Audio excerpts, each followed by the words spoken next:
Este é o já te deparaste com algum dilema ético ao exercitar a tua profissão? Olha, muito concretamente não posso... Claro, revelar, sim. Obviamente, mas já não?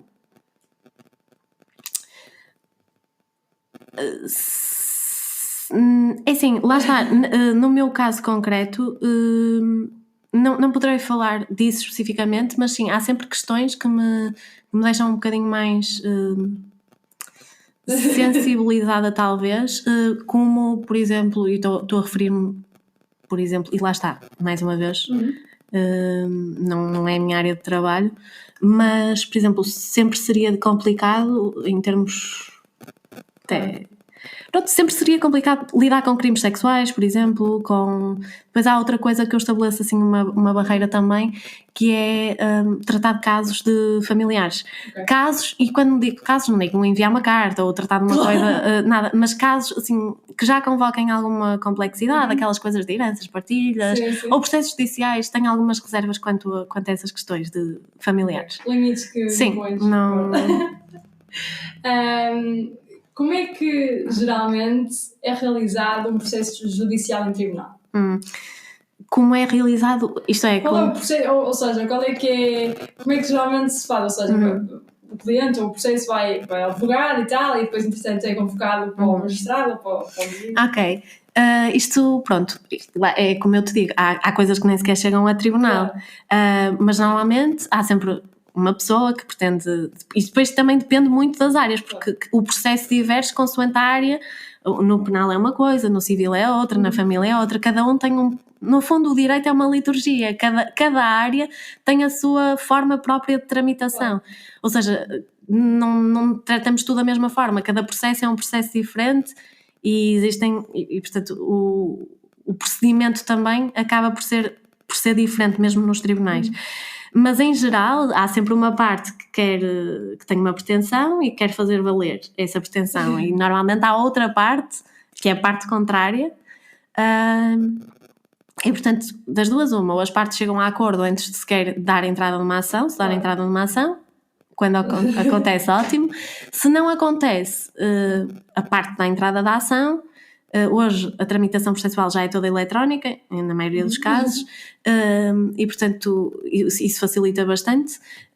Dá a entrada da ação, a outra parte depois é citada, contesta, e depois, a partir daí, dependendo do tipo de processo em questão, ou isto estou a falar aqui, portanto, não vale para tudo, mas em geral a parte contesta e depois são convocadas audiências prévias ou tentativas de conciliação e às vezes chega-se a acordo antes de sequer ir a julgamento, outras vezes não, e quando vai a julgamento, portanto é aquela fase já de discussão, de apresentação de provas, a prova testemunhal, etc, e depois há uma sentença, e essa sentença depois é ou não, pode ser ou não alvo de recurso, mas depois esta tramitação também acaba por ser diferente consoante o tipo de processo em causa. Depois há processos que são diferentes, não são exatamente assim, claro. Mas em geral é isto. Como é que é? Eu na verdade, tenho duas perguntas relativamente a isto, que é, como é que é geralmente, e o geralmente aqui está muito entre aspas, a carreira de um advogado, porque lá está, muita gente, a malta pensa escritórios, julgamentos, tribunais e essa correria, mas muitas vezes, por exemplo, no teu caso não é, e já vais falar sobre isso, mas além disso, qual é que é o rácio de géneros nos advogados? E se há igualdade nisso já? E se o poder, ou se as pessoas, se a sociedade ainda vê um advogado homem com mais poder do que um advogado mulher? Ora bem, a primeira parte, como é que é a carreira de um advogado? Olha, antes de ser advogado é preciso decidir sê-lo, porque pronto, muita gente tira direito e depois há quem decida ser advogado, há quem queira ir para a magistratura, há quem queira ir para a polícia judiciária, para a diplomacia, uma série de áreas, que isto abre bastantes portas. Mas quando se decide ser advogado é preciso ter ciente que é uma profissão, e eu já disse, muito com regras deontológicas mesmo muito vincadas, em que tu tens de lidar com as situações que tiveres que lidar, e isto depois varia consoante a área de prática em que tu estás, se estás a trabalhar num escritório, se trabalhas sozinho, se estás numa sociedade de advogados ou se estás numa empresa, isto depois vai variar. Mas sim, há muitos advogados há advogados que vão para o tribunal e eu neste momento tenho, por exemplo, um misto. Trabalho na empresa, vou ao tribunal quando se justifica, quando tem de ser, quando portanto, trabalho numa área muito específica, nos seguros, dentro dos seguros ainda numa área mais específica, e sempre que é necessário vou. Há advogados que só vão a tribunal, que gostam de barra e que só vão a tribunal. Há quem goste mais de estar na parte de fazer pesquisa, fazer as peças processuais, no back-office, mas que tem tanto ou mais valor até do que o ir a tribunal. Isto depois depende muito do teu perfil e daquilo que gostas. Neste momento eu estou a fazer as duas coisas, estou na empresa e faço as peças processuais, o que for necessário, se necessário for, e é, Claro. às vezes vou a tribunal. A carreira é sempre marcada e depois também marcada por bastante stress, a questão do cumprimento de prazos, o teres presente que tens sempre nas mãos uma responsabilidade enorme que é a pretensão do cliente, independentemente dele ser um cliente, pessoa normal, com a sua questão de família ou de crime ou o que seja, ou de uma empresa, porque a empresa acaba por ser o teu cliente e tens uma responsabilidade enorme na defesa daquilo que te é apresentado. Portanto, às vezes tens a dificuldade de dormir descansado porque sabes que tens em mãos aquilo e pensas e inevitavelmente pensas, não desligas o botão e esqueces. Mas sim, é uma carreira que pode ser muito bonita, que pode ser desafiante e acho que é tão mais bonita e tão mais desafiante quanto mais eticamente quanto mais éticos forem os padrões e quanto mais deontológico souber ser, não é? E relativamente à segunda parte, da parte da... não é só a inclusão, mas o poder do género, neste caso, de profissão. Olha, antigamente, eu também não sei isto muito precisamente, mas antigamente toda a gente, acho eu, que tinha a ideia, advogados são homens, não havia praticamente, eram homens advogados. Hoje em dia, na Faculdade de Direito, tu vês que a maioria das pessoas, dos estudantes de Direito, são mulheres. Portanto, já há uma diferença muito grande. São já raros, não são raros, mas estão em larga minoria os homens. Portanto, hoje em dia eu acho que já se equilibrou, até digo, se calhar podem existir mais mulheres. Até na magistratura já há mesmo muitas mulheres, portanto acredito que já esteja mais contrabalançado. Sim. Isso é um bom sinal. Sim. Isso é um ótimo sinal, na verdade. Numa palavra, qual é que é numa palavra ou duas, qual é que é o maior objetivo dos advogados? Olha, talvez difícil. O maior objetivo, para não me tornar repetitiva, o maior objetivo será sempre pautar-se pelos mais elevados padrões éticos e, sobretudo, com responsabilidade e com muito zelo, fazer valer aquilo que é a pretensão do seu cliente. Esse é o maior objetivo. E depois há vários objetivos. Objetivo, ou pelo menos desígnios. A empatia, o zelo, a responsabilidade, portanto, a forma como tu te relacionas com o teu cliente e a forma como tu tornas tua também a pretensão dele. Portanto, isto deveria ser o maior objetivo. E depois o resto vinha. Os advogados querem tanto justiça como os juízes? Olha, esta vai de encontro àquilo que eu te disse já. Sim. Eu acho que todos querem. Objetivamente todos querem, não é? Todos querem fazer valer a sua ideia. O juiz, e não estou a falar aqui do juiz neste caso, mas sim, todos eles servem a justiça. Os advogados, os operadores judiciais, todos os operadores judiciais servem a justiça e portanto pretendem, é isso que perseguem, não é? Agora, se querem tanto como os juízes, é muito de encontrar aquilo que eu te disse. Os advogados têm a sua verdade, tentam expor a verdade enquanto vontade de fazer valer as pretensões do cliente, a sua ideia de justiça. Eu acho que o juiz já terá aqui um patamar de tentativa de uma verdade mais objetiva. Depois da análise de tudo, tomar uma decisão que se pretende que seja o mais justa possível. Qual é o crime, lei, artigo, o que é que seja, que se devia tomar mais em consideração? Ai, não sei, não te sei dizer. Um assunto, até se calhar um assunto que talvez devesse ser mais falado. Eu não sei, assim de repente, um assunto que devesse ser mais falado. Talvez, olha, a questão ambiental é importante. Mas existem tantas, não sei, porque existem tantas áreas. Sim, mas a questão ambiental, sim, é importantíssima.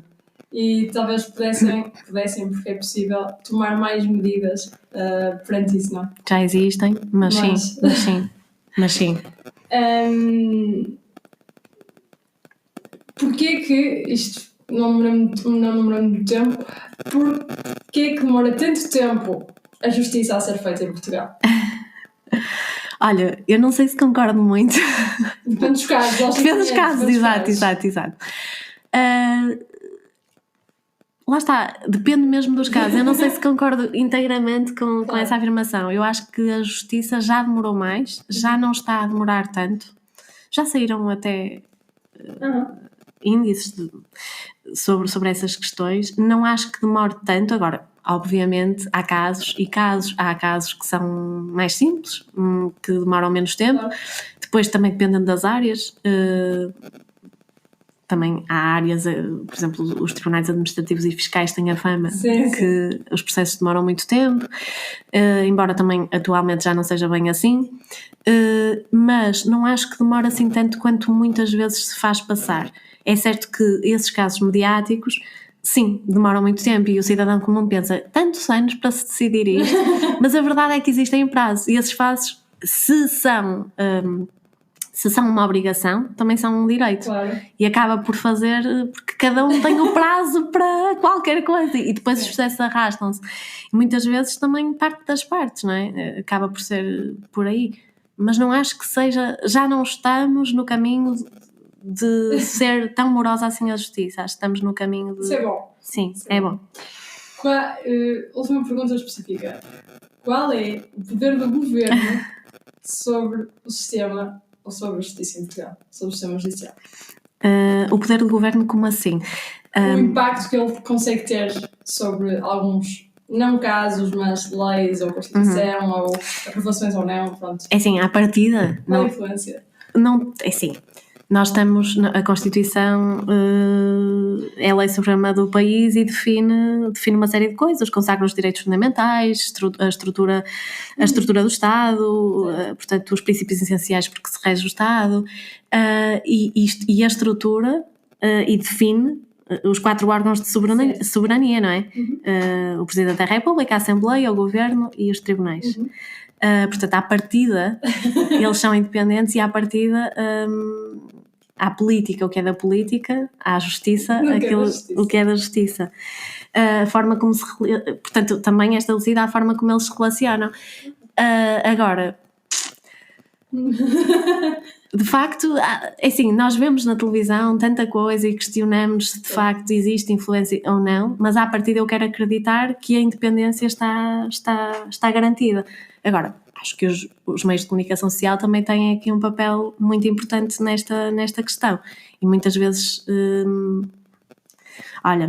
muitas vezes estamos aqui perante situações... Olha, um dos temas, e isto leva-nos para aqueles temas muito emergentes, a pós-verdade, o que é verdade, o que não é, aquilo que passa para a comunicação social, aquilo que pode ser sindicado ou não, o que é de facto verdade. Portanto, isto, à partida, há independência, são 4 órgãos de soberania. Se é assim, se não é... Deixamos aos critérios dos ouvintes, não é? Qual é, e se é que há, porque acaba por haver, acho eu, a importância da liderança nos advogados e na parte da advocacia? Qual é a importância e qual é o impacto que pode ter, às vezes, ter um bom mentor? Nem é um líder, não é? Porque um líder, pronto, estás numa empresa, tens provavelmente chefes ou o que é que seja, mas quando estás no escritório dos advogados, obviamente também tens um chefe, mas acabas de trabalhar um bocadinho por conta própria, não é? Os teus casos, essas coisas. Mas a importância, às vezes, do mentor ter uma carreira. E estás-me a perguntar enquanto advogado, Sim. enquanto líder, enquanto... Sim. No teu setor, não é? Porque nos outros setores Olha, eu acho importante saber gerir muito bem pessoas. Ok. E isto não é válido só para advogados ou só para quem seja, independentemente de estar numa empresa ou de estar num escritório.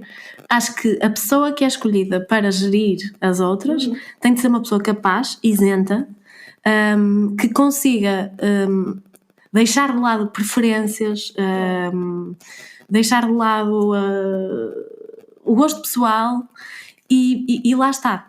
E leva-nos outra vez àquela questão. E não favorecer por favorecer ou não colocar em situação de vantagem alguém por colocar em situação de vantagem alguém. Acho que é importante que a pessoa saiba gerir de forma isenta as pessoas, sob pena de se criarem equipas que não funcionam, porque depois, porque para favorecer determinada pessoa ou determinadas pessoas, acaba por se pôr numa situação de brutal desvalorização e desmotivação o resto da equipa. Portanto, isso é para mim importantíssimo. E não me refiro a isso enquanto advogada ou não acho que isto seja só aplicável a um advogado. Acho que é aplicável a qualquer pessoa que esteja à frente de uma organização ou de uma equipa ou do que quer que seja. Acho que tem que ter valores acima das preferências que possa ter também. Portanto, gerir equipas não é para qualquer um e acho que é preciso ter muito cuidado com aquilo, porque às vezes o bater de asas de uma borboleta aqui provoca um terremoto do outro lado do mundo. Portanto, acho que é importante ter isso em consideração e saber que muitas vezes, se calhar, pensamos que não se vai saber determinada coisa ou que certa situação eu estou a favorecer porque gosto da pessoa ou porque acho que ela tem valias, mas se calhar há outras pessoas na equipa que o têm. Portanto, é um tema sensível e acho que é preciso muita imparcialidade. Também é preciso encontrar o equilíbrio. Exatamente, um equilíbrio. Ora bem, achas que podes partilhar uma história engraçada da tua carreira? Olha que difícil. Caricata. Posso deixar a pensar e daqui a bocado voltamos a ver, se quiseres. Sim. Sim? Então, se pudesses pedir 3 desejos para colocar os pontos nos is no teu setor, quais seriam? Ora, mesmo muita ética, que as pessoas saibam ouvir mais e ser mais empáticas, e que não valha tudo, que saibam que existem limites para as suas pretensões e que encontrar esse tal equilíbrio e tentar procurá-lo e não passar por cima de qualquer situação, muitas vezes resolve mais problemas do que aqueles que aparentemente parece resolver. Muito bem. Ok. E desejos para o mundo? Para colocar os pontos nos is. Desejos para o mundo. Sobretudo paz neste momento e que se possam ver mais sorrisos. Sim, é verdade. Acho que é importante que neste momento se possa sorrir mais, que se deixe de lado certa arrogância, certa prepotência, que se possa ver a vida do lado azul. Pronto, quando estiveres preparada para contar a história, está à vontade. Okay. Entretanto, um livro, uma frase ou uma música que te tenha marcado. Olha, um livro, O Jesus Além, do Miyakoto. Ok. Mesmo muito, li-o na altura da pandemia e é um livro que eu estou sempre a recomendar. Agora parece que só sei falar dele. Não, mas é um livro que me marcou bastante. É muito bonito. A forma como está escrita é muito bonito. É só um. Pronto, é só, é isto. Pronto, queres contar então a história caricata? Não? Estou a lembrar. Por fim, É que não me lembro mesmo. Não Esquece. lembras nada? Não me estou a lembrar neste momento, nada. Não há problema nenhum. Mas tenho, certamente. Não estou a lembrar. A carreira História já- caricata, mas da carreira ou situações. Não te quiseres. Da Pode- vida. Pode ter acontecido. Olha, da vida. Uma vez estava em Israel, estava em Tel Aviv a passear e tal, e de repente, o último dia em que eu ia estar lá, e de repente olho e vejo Nick Cave à minha frente. Ok. E portanto fiquei, isto, o último dia em Tel Aviv, ele ia dar um concerto e tal, e eu gosto bastante dele. E foi uma história assim muito engraçada porque já estávamos para vir embora e de repente à minha frente o Nick Cave, ainda tirei uma fotografia e tal. Foi muito engraçado. Não lembras muito. Sim, é uma casca de nós. Por fim, qual é o segredo de um trabalho feliz? Olha, acima de tudo, estares bem contigo, gostares daquilo que fazes, e deixar ir. Sobretudo isso, gostar daquilo que fazes, acho que é o primeiro passo para que as coisas corram bem. Se estás num trabalho que não gostas, dificilmente depois vais estar feliz também na tua vida. Portanto, acho que é gostar do que fazes, saberes parar quando tens de parar, saberes reservar tempo para a tua vida também quando tem de ser e deixar fluir. Muito bom. Obrigada! Obrigada eu. Obrigada de coração por ouvir este episódio do podcast Pontos nos Is. Lembre-se que colocar os pontos nos Is começa por cada um de nós em cada segundo da nossa vida. Este episódio sairá na próxima terça-feira nas restantes plataformas de podcast e YouTube. O novo episódio sairá daqui a 2 semanas na terça-feira às 6 da manhã no Spotify. Até lá, acompanhe-me no meu website